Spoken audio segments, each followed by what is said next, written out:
Baik, bismillahirrahmanirrahim. Assalamualaikum warahmatullahi wabarakatuh.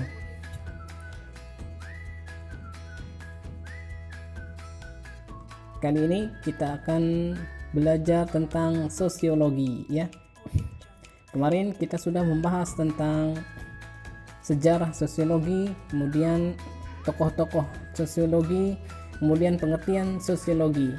Baik, sekarang kita akan berlanjut pada materi tentang ilmu pengetahuan, kemudian pengelompokan ilmu pengetahuan, dan yang terakhir yaitu sosiologi sebagai ilmu pengetahuan. Sekarang kita akan membahas tentang yang pertama, kita akan membahas tentang ilmu pengetahuan. Baik, yang pertama kita akan membahas tentang ilmu pengetahuan ya. Apa itu ilmu dan apa itu pengetahuan? Oke. Yang pertama itu adalah ilmu ya. Ilmu menurut Kamus Besar Bahasa Indonesia adalah segala usaha yang secara sadar dilakukan untuk menyelidiki, menemukan dan meningkatkan pemahaman manusia dari berbagai segi kenyataan alam hidup manusia. Sedangkan pengetahuan adalah, menurut Wikipedia Indonesia, pengetahuan adalah informasi atau maklumat yang diketahui atau disadari oleh seseorang.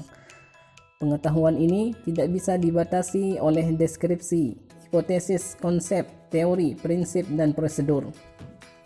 Ya, jadi untuk ilmu dan pengetahuan itu sangat beda ya.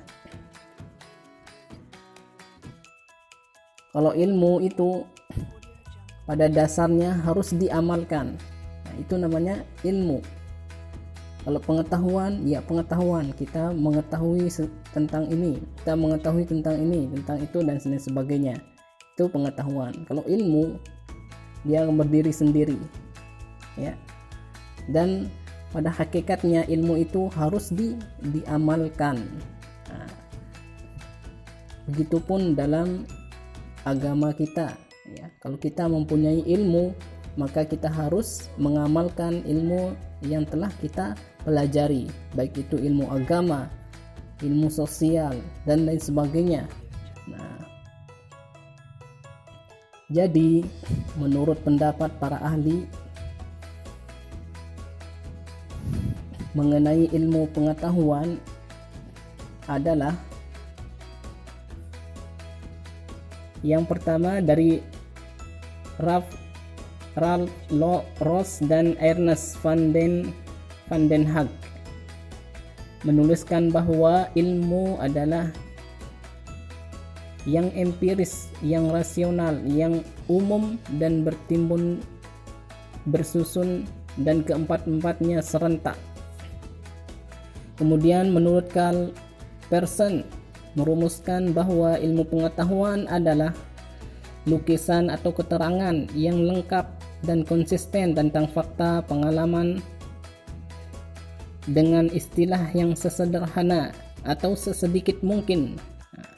Kemudian menurut Profesor Dr. Ashley Montagu, guru besar antropologi di Rutgers University, menyimpulkan bahwa ilmu pengetahuan adalah pengetahuan yang disusun dalam satu sistem yang berasal dari pengamatan, studi, dan percobaan untuk menentukan hakikat dan prinsip tentang hal yang sederhana yang sedang dipelajari. Baik, kita lanjutkan pada materi selanjutnya adalah mengenai pengelompokan ilmu pengetahuan. Ya, mengenai pengelompokan ilmu pengetahuan secara umum, pengelompokan ilmu pengetahuan ini dibagi menjadi 4 kelompok. Di antaranya adalah yang pertama ilmu matematika, yang kedua ilmu pengetahuan alam, yaitu kelompok ilmu pengetahuan yang mempelajari gejala-gejala alam baik yang hayati maupun yang tidak hayati. Kemudian yang ketiga adalah ilmu tentang perilaku atau behavior science, yang di satu pihak menyoroti perilaku hewan dan di lain pihak menyoroti perilaku manusia. Nah, dalam hal ini kita mempelajari tentang sosiologi, maka yang kita teliti adalah, yang kita soroti adalah perilaku manusia atau perilaku masyarakat. Nah, itulah yang akan disoroti oleh sosiologi, ya, bagaimana perilaku masyarakat terhadap kesehatannya, bagaimana perilaku masyarakat terhadap kemiskinan, bagaimana perilaku masyarakat terhadap penyimpangan sosial dan lain sebagainya. Nah, itulah ilmu tentang perilaku dalam masyarakat. Kemudian yang terakhir adalah ilmu pengetahuan kerohanian, yang merupakan kelompok ilmu pengetahuan yang mempelajari perwujudan spiritual kehidupan bersama manusia.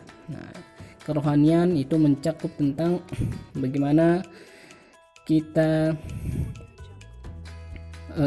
spiritual kita, ya, ibadah kita kepada Tuhan yang Maha Esa, ya, sebagai Sang Kholik atau pencipta. Baik, selanjutnya materi selanjutnya yaitu sosiologi sebagai ilmu pengetahuan, ya. Ya, di sini ada beberapa hal yang harus kita ketahui mengenai ciri-ciri atau syarat ilmu pengetahuan itu. Yang pertama itu adalah rasional, bersifat rasional. Artinya ilmu itu adalah sesuatu yang dapat dipertimbangkan dan diterima oleh akal. Dalam hal ini yang digunakan adalah alat indrawi kita, ya, mata, penglihatan, mata, telinga, bibir, ya, atau mulut, ya, dan lain sebagainya. Nah, itulah yang menjadi syarat ilmu pengetahuan, yaitu bersifat rasional. Kemudian yang kedua adalah bersifat sistematis, ya, artinya suatu ilmu itu tersusun secara rapi, ya, tersusun secara baik, tersistem, ya, sistematis.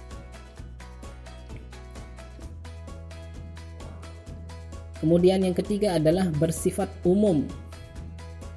Nah, jadi bahwa ilmu itu adalah pengetahuan yang dapat diterima dan diuji oleh siapa saja. Artinya bersifat universal. Jadi tidak hanya anak SMP IT saja yang mengetahui, ya, anak SMA IT saja yang mengetahui, atau orang Lombok saja yang mengetahui tentang ilmu itu, orang Mataram saja yang mengetahui, tidak. Nah, tapi bersifat menyeluruh, ya, bersifat universal. Nah, makanya disebutlah, makanya itulah yang menjadi syarat ilmu pengetahuan, ya, ciri-ciri atau syarat ilmu pengetahuan. Kemudian yang keempat adalah kumulatif, yang berarti berkelanjutan. Oke, sebelum kita memasuki pada materi-materi selanjutnya, jadi apakah sosiologi ini sebagai ilmu pengetahuan atau tidak? Nah, mengapa sosiologi ini dianggap sebagai ilmu pengetahuan? Nah, dalam pendapatnya Auguste Comte disebutkan bahwa sosiologi merupakan ilmu pengetahuan kemasyarakatan umum yang merupakan hasil terakhir daripada perkembangan ilmu pengetahuan. Oleh karena itu, sosiologi didasarkan pada kemajuan-kemajuan yang telah dicapai oleh ilmu-ilmu pengetahuan lainnya. Nah, begitulah kenapa sosiologi ini dikatakan sebagai ilmu pengetahuan, ya. Tadi kita sudah membahas tentang syarat-syarat atau ciri-ciri dari suatu ilmu pengetahuan itu. Maka apakah sosiologi ini sudah masuk tidak dalam kriteria itu, ya? Baik, kita akan membahas materi tersebut pada pertemuan yang akan datang. Tetap semangat dalam belajar. Sekian yang dapat disampaikan. Assalamualaikum warahmatullahi wabarakatuh.